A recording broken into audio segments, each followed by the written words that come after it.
Welcome everyone to our channel learn for জ্ঞান। Class 10 তোমাদের test পরীক্ষা অনেক স্কুলে শুরু হয়ে গেছে এবং বেশিরভাগ স্কুলে কিন্তু 18 তারিখ বা 20 তারিখ থেকে শুরু হচ্ছে। তো সেই কারণে তোমাদের আমি স্টেপ বাই স্টেপ সমস্ত কোশ্চেন যেগুলো আমাদের হয়ে গিয়েছে টেস্ট পরীক্ষা, সেই সমস্ত কোশ্চেন তোমাদের প্রোভাইড করে দিচ্ছি। ম্যাথেটা অলরেডি প্রোভাইড করে দিয়েছি। আজকে তোমাদের ইংলিশটা প্রোভাইড করছি এবং ইংলিশে জানো তোমাদের ইংলিশে আমি আনসার সহ এমসিকিউগুলো বলে দিচ্ছি, বাকিটা তোমরা একটু দেখে নেবে। কোনো রকম কোয়ারিজ তাহলে অবশ্যই কমেন্ট করে জানাবে। তো দেখো এখানে প্রথম যে প্যাসেজটা দেওয়া রয়েছে খুবই একটা ইজি প্যাসেজ, তোমরা জানো তোমার সিন যে প্যাসেজ এখানে রয়েছে। ওকে, তো এখানে বাই মিস্টেক টাইপিং মিস্টেক আছে, এখানে আনসিন লেখা রয়েছে, এটা আনসিন নয়। তো এটা সিন তোমাদের। তো এই সিনের যে প্যাসেজটা রয়েছে তোমরা দেখতে পাচ্ছ আওয়ার রানওয়ে কাইট থেকে দেওয়া রয়েছে প্যাসেজটা। তোমরা অবশ্যই আওয়ার রানওয়ে কাইটটা ভালোভাবে করবে এবং তোমার ক্যাটটা কিন্তু ভালোভাবে করছো। তো এখানে যে সমস্ত এমসিকিউগুলো রয়েছে, তো অবশ্যই এমসিকিউর আনসার তোমাদের আমি একটু বলে দিচ্ছি। The day was narrated in the text, data কেমন ন্যারেট করেছে ওয়েন ইট ইজ। তোমার বারবার বলছি টেক্সটটা ভালো করে পড়বে যাতে টাইম ওয়েস্ট না হয়। Kite was made with, kite কী দিয়ে তৈরি হয়েছিল, কাইট দেখো কাইট রেড পেপার দিয়ে তৈরি করা হয়েছিল, তারপরে যদি বলে কি অ্যাটাচ করা হয়েছিল তাহলে কিন্তু ওল্ড লেটারটা দেবে। The wind was glorious, glorious mean হচ্ছে ব্রিলিয়েন্ট, এখানে হবে বি এর দাগ সঠিক answer. They had to hurry to fly the kite, তাহলে এখানে বি হয়ে যাবে সঠিক আনসার।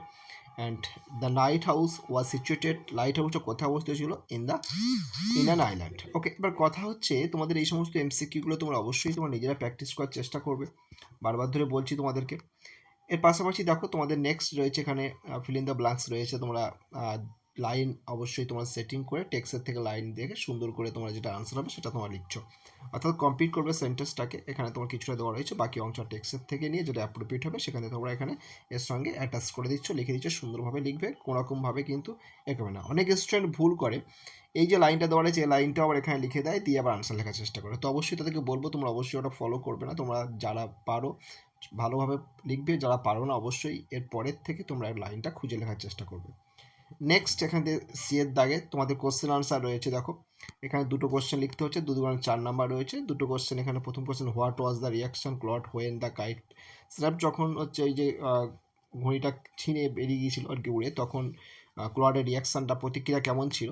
আর তার পরবর্তী কোশ্চেন যেটা আছে, how did narrator and Clot repair the kite, কীভাবে ন্যারেটর এবং ক্লট সেই ঘড়িটাকে আবার রিপেয়ার করেছি। এবার নেক্সট চলে আসি আমরা, আর একটা সিন প্যাসেজ রয়েছে, কবিতা তোমরা জানো, দুটো তোমাদের থাকবে, একটা গল্প থাকবে, একটা কবিতা থাকবে। এখানে স্নেল থেকে দ্য স্নেল যেটা কবিতা, সেই কবিতা থেকে তোমাদের এখানে দেওয়া রয়েছে। তো এখানে ঠিক সেমভাবে এখানে 4টে এমসিকিউ রয়েছে, অন স্ক্রিনে তোমরা দেখতে পাচ্ছ। এবারে এমসিকিউর যদি আনসারগুলো আমি একটু বলে দিই তোমাদের। The snail is not afraid, snail কি ভয় পায় না, নট অ্যাফ্রেড অফ ফলিং, পড়ে যাওয়ার ভয় পায় না। হি মুভস অ্যালং, সে যখন যায় তার সঙ্গে কেউ থাকে না, উইথ হিজ হাউস, অর্থাৎ সে কিন্তু একাই চলে, তার সঙ্গে তার হাউস ছাড়া কিন্তু আর কেউ থাকে না, কোনো সঙ্গী থাকে না। The house protects it from, তার হাউস যেটা আছে অর্থাৎ তার যে সেল যেটা আমরা অ্যাকচুয়ালি জানি, সেটা তাকে প্রোটেক্ট করছে কিসের থেকে, প্রোটেক্ট করছে ফ্রম ডেঞ্জার, সমস্ত রকম বিপদ থেকে কিন্তু তাকে প্রোটেক্ট করছে, অর্থাৎ কোনো বিপদ তার কিন্তু আসন্ন হলে সেটা কিন্তু তাকে প্রোটেকশন করছে। On being touched on the horn, the snail এক্সপ্রেসে, যখন তার সেই হর্নে স্পর্শ করা হয় তখন কিন্তু সে ডিসপ্লেসড হয়, অর্থাৎ সে খুশি হয় না, এবং সেই ডিসঅ্যাপ্রুভাল যেটা আছে তার তার ফলে কিন্তু সে কিন্তু সেখান থেকে চলে যায়, সে তার যে বাসা তার মধ্যে কিন্তু লুকিয়ে পড়ে। এখানে একটুখানি খেয়াল লাগবে, ডিসঅ্যাপ্রুভাল রয়েছে, বাট তোমরা একটু খেয়াল লাগবে ডিসপ্লেজার যেটা, সেটা একটু খেয়াল লাগবে, ডিসপ্লেজার, ঠিক আছে, হ্যাপি হতে পারে না, আনহ্যাপিনেস। তারপরে কোশ্চেন আছে, what is the significant of the line as he grew their house and all together, তাহলে এখানে এই যে লাইনটা যেটা আছে, as he grew their house and all together, এই যে লাইনটার সিগনিফিকেন্ট বা তাৎপর্য ব্যাখ্যা করতে বলা হয়েছে।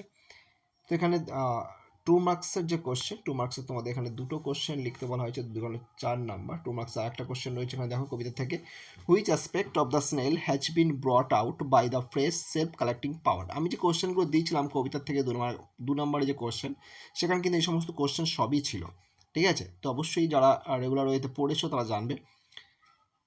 নেক্সট আমরা চলে আসি, নেক্সট তোমরা দেখতে পাচ্ছ আনসিন যে প্যাসেজটা রয়েছে, এখানে একটা ছোট্ট একটা আনসিন প্যাসেজ দেওয়া রয়েছে। তো অবশ্যই তোমরা আনসিন প্যাসেজটা আশা করি তোমরা বুঝতে পারছো।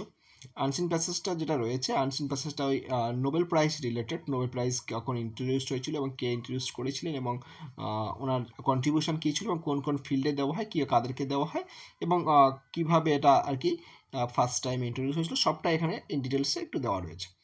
তো সে মতো অবস্থা দাঁড়িয়ে থেকে তোমরা জানো তোমাদের আনসিন থেকে 6টা তোমাদের এমসিকিউ করতে হবে, খুব ভাইটাল, কোনো রকমভাবে যেন ভুল না হয়।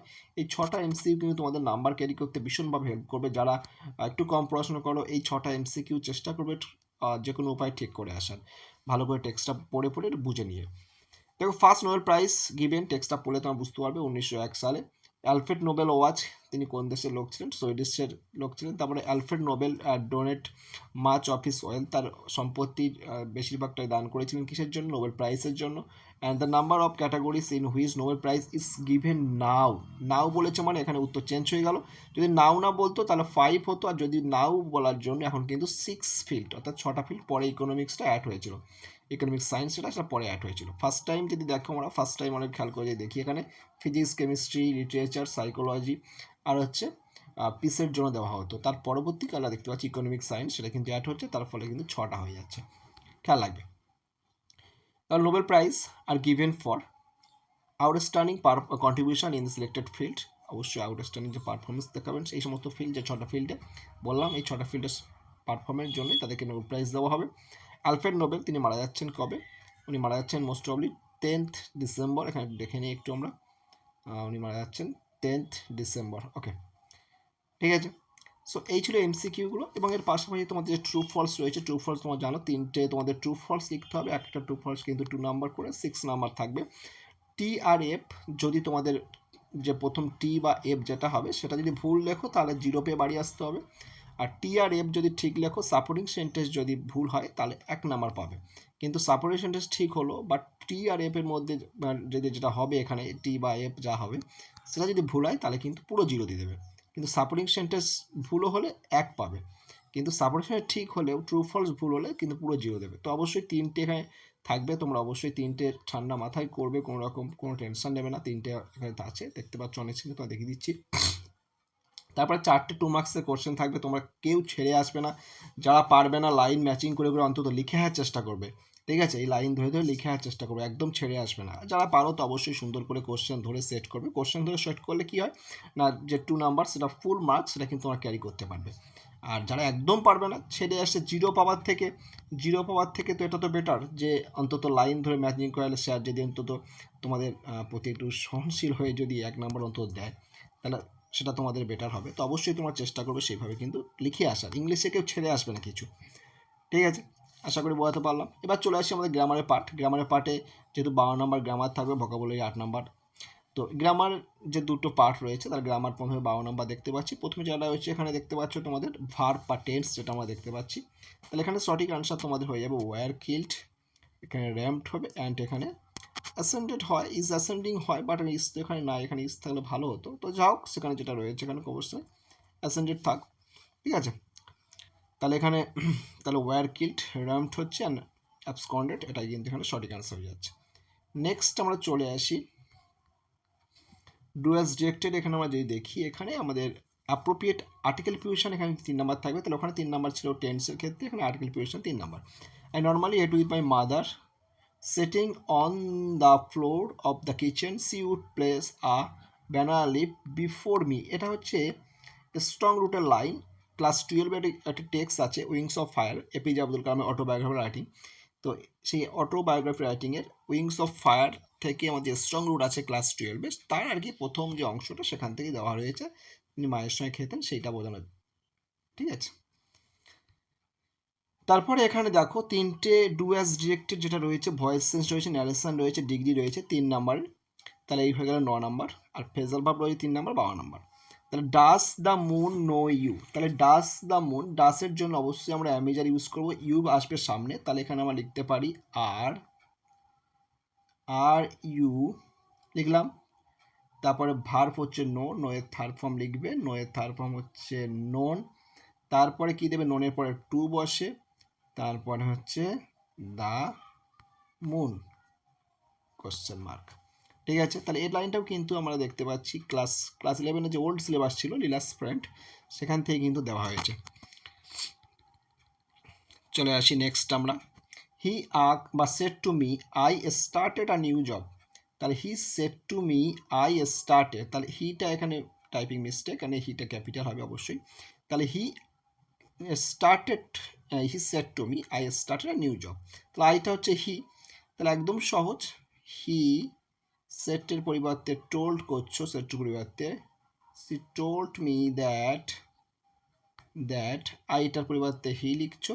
এটা তোমার V2 রয়েছে, V2 থাকলে হ্যাট প্লাস V3, স্টার্টেডের V3 স্টার্টেডই হয়, তারপরে যা রয়েছে নিউ জব। তাহলে এখানে আমাদের উত্তরটা কী হলো, ঠান্ডা মাথায় বলি, he told me that he had started a new job. ঠিক আছে, তারপরে চলে আসি আমরা ডিগ্রি যেটা রয়েছে। ডিগ্রিটা আশা করি তোমরা সকলে পারবে, ডিগ্রি খুবই সহজ, আমি খুব ইজিলি সকলকে কিন্তু শিখিয়ে দিয়েছিলাম ডিগ্রিটা। দেখো, হি is the worst boy in the class, তাহলে এখানে হি is the worst boy in the class, তাহলে এখানে ডিগ্রি চেঞ্জ করতে বলেছে, তোমার এখানে যে কোনো ডিগ্রি করতে বলেছে। তাহলে এখানে আমি যদি পজিটিভ করি, সুপারলেটিভে আছে, তাহলে he is the worst boy in the class. Just a minute, সন্ধ্যেবাতি করছে তো। তাহলে এখানে আমরা নো আদার দিয়ে করবো, কী করবো, নো আদার লিখলে, বয় ইন দ্য ক্লাস এখানে পুরোটা লিখে দাও, তাহলে no other boy in the class. Is ছিল, ইজ দিয়ে দাও, ইজ অ্যাস, তারপরে ওর পজিটিভ ফর্ম হচ্ছে ব্যাট অ্যাস হি, তার no other boy in the class is as bad as he. আর যদি তোমরা কেউ হচ্ছে তোমার কম্পেটিভ করতে চাও, তাহলে কম্পেটিভ ফর্ম হচ্ছে এইটা, আমি বলে দিই মুখে, he is worse than any other boy in the class. ঠিক আছে, এটা হচ্ছে অ্যাডজেক্টিভ ফর্ম, বলে দিলাম। তারপরে আমরা চলে যাচ্ছি ফ্রেজাল ভার্ব, যে 3 নম্বরে থাকবে। ফ্রেজাল ভার্ব 3 নম্বর কিন্তু খুবই ভাইটাল, তোমরা জানো, বাড়ির থেকে তোমরা অবশ্যই প্র্যাকটিস করে যাবে সুন্দরভাবে। ইজি নাম্বার একটা, খুব সহজে তোমরা পেতে পারো। তাহলে এখানে 3টে, প্রথমে রয়েছে অ্যাপিয়ার। অ্যাপিয়ার হচ্ছে তোমার টার্ন আপ, তাহলে টার্ন আপটা চেঞ্জ হয়ে যাবে, টার্ন আপ চেঞ্জ হলে হচ্ছে টার্ন আপ হবে, টার্ন আপ। তারপরে রিয়ার হচ্ছে তোমার এখানেও চেঞ্জ হয়ে যাবে, এখানে ব্রিং আপটা হয়ে যাবে তোমার brought up, bring up change হয়ে তোমার হয়ে যাচ্ছে ব্রট আপ। তারপর এফেক্টস রয়েছে, এফেক্টস দ্বারা হবে টেলস আপন, এটা তোমার চেঞ্জ হয়ে যাচ্ছে কি টেলস আপন। তারপর এখানে ভোকাবুলারি রয়েছে 4টে, 2 নম্বরে খুবই ভাইটাল, এটা তোমরা আনসিন যেটা রয়েছে 3 নম্বরে আনসিন যে প্যাসেজ, আনসিন প্যাসেজ থেকে তোমাকে খুলে লিখতে হবে, সেখান থেকে অবশ্যই তোমরা এখানে খুঁজে লিখবে, খুবই ইজি দেওয়া রয়েছে, তো অবশ্যই এটা তোমরা করে নেবে, চাইলে প্র্যাকটিস করতে পারো। এবং রাইটিংগুলো দেখে নাও কী কী রাইটিং রয়েছে। রাইটিং তোমাদের দেখানোর আগে তোমাদের একটু বলে দিই যে রাইটিংয়ে তোমাদের সাজেস্টিভ রাইটিং যদি তোমরা বলো যে না স্যার রাইটিং আমরা করবো, কিন্তু কোন কোন রাইটিংগুলো আমাদের এবছর মাধ্যমিক পরীক্ষার জন্য ভাইটাল। দেখো, তোমাদের প্রথমত তোমরা এবছরের জন্য লেটার করছো, এডিটর লেটার করবে, তারপরে তোমরা করছো হচ্ছে বায়োগ্রাফি করবে, তারপরে স্টোরি করবে, তারপরে প্রসেস করবে। এই যে 3-4টে বললাম, এই 4টের মধ্যে যে কোনো 3টে তোমাদের পরীক্ষায় আসছে। এডিটর লেটার এখানে একটু তোমার খেয়াল রাখবে যে ফর্মাল লেটার যেটা আছে, ফর্মাল লেটার, সেই ফর্মাল লেটার এইটা হতে পারে হেডমাস্টার, বাট এইটাটা এবছর মোস্ট ইম্পর্টেন্ট, পার্সোনাল লেটার তোমাদের আসছে না। তাহলে বায়োগ্রাফি, স্টোরি আর এই প্রসেস, এই 4টের মধ্যে তোমার 3টে কিন্তু 30 নম্বর থাকবে, একটু খেয়াল রেখো। এবার আমাদের কোশ্চেনে কী ছিল দেখো, ফার্স্ট যেটা রয়েছে এখানে একটা স্টোরি দেওয়া রয়েছে, অ্যান্ড আর ডাবের যে স্টোরি, তোমরা সকলেই জানো যে স্টোরিটা একটা পিঁপড়ে সেই নদীর যে নদীতে পড়ে যায় আর কি, সেখান থেকে মানে বাঁচার কোনো উপায় থাকে না, সে সময় একটা পাখি ডাফ আর কি, সে পাতা ফেলে তার জীবনটা রক্ষা করে। পরের দিনে আর কি একটা শিকারি বা তীরন্দাজ, সে তার তীর দিয়ে তাকে শিকার করতে যায়, তখন এই পিঁপড়েটা সে দেখতে পায়, পিঁপড়েটা তার পায়ে কামড়ে দেয় এবং তারও প্রাণ বাঁচিয়ে দেয়। এই আর কি গল্পের যে সারমর্ম সেটা বললাম। তারপরে দেখো এখানে তোমাদের এইটয় লেটার যেটা রয়েছে, কি যে the voicing your concern on the problem caused by the excessive use of mobile phone. যে এক্সেসিভ প্রচুর পরিমাণে যে মোবাইল ফোন ইউজ হচ্ছে, তার ফলে যে প্রবলেমটা ক্রিয়েট হতে পারে বা কী হচ্ছে, সেইটা নিয়ে আর কি লেখা একটা এডিটরের কাছে। ফরম্যাট তোমার সকলে জানো, ফরম্যাট ধরেই লিখবে, কোনো সমস্যা নেই। প্রসেস এখানে দেওয়া রয়েছে, প্রসেস এখানে তোমাদের হাউ রাবার ইজ প্রডিউসড, কীভাবে রাবার প্রস্তুত করা হয় সেটাই এখানে তোমার দেওয়া রয়েছে। তো এই 3টে তোমাদের দেওয়া রয়েছে। আরেকটা জিনিস আমি বললাম, বায়োগ্রাফি খুব ইম্পর্টেন্ট এবছরের জন্য, তোমরা অবশ্যই বায়োগ্রাফি দেখবে। রিসেন্টলি যেমন রতন টাটা রয়েছে, খুবই ইম্পর্টেন্ট একটা টপিক, অবশ্যই রতন টাটা কভার করবে সকলে। তারপরে নারায়ণ গঙ্গোপাধ্যায় করবে, সত্যজিৎ রায় করছো, ঠিক আছে?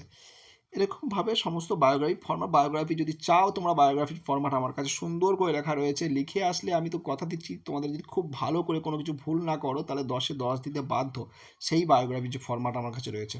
তো যদি তোমরা চাও সেটা অবশ্যই কমেন্ট করে জানাবে, সেটা তোমাদের টেস্টে যদি তোমরা করে নিতে না পারো ফাইনালের জন্য করতে পারো, পুরো ব্রহ্মাস্ত্রের মতো কাজ করবে, একদম পুরো 10-এ 10 গ্যারান্টি যদি তোমরা লিখে আসতে পারো বায়োগ্রাফি সেই ফরম্যাট ধরে। ঠিক আছে, একটু এদিক ওদিক করতে হবে, কিন্তু যারা ভালো স্টুডেন্ট তারা নিঃসন্দেহে যদি লাভে আসতে পারো তারা অবশ্যই কিন্তু খুব ভালো একটা নাম্বার পাবে তোমরা।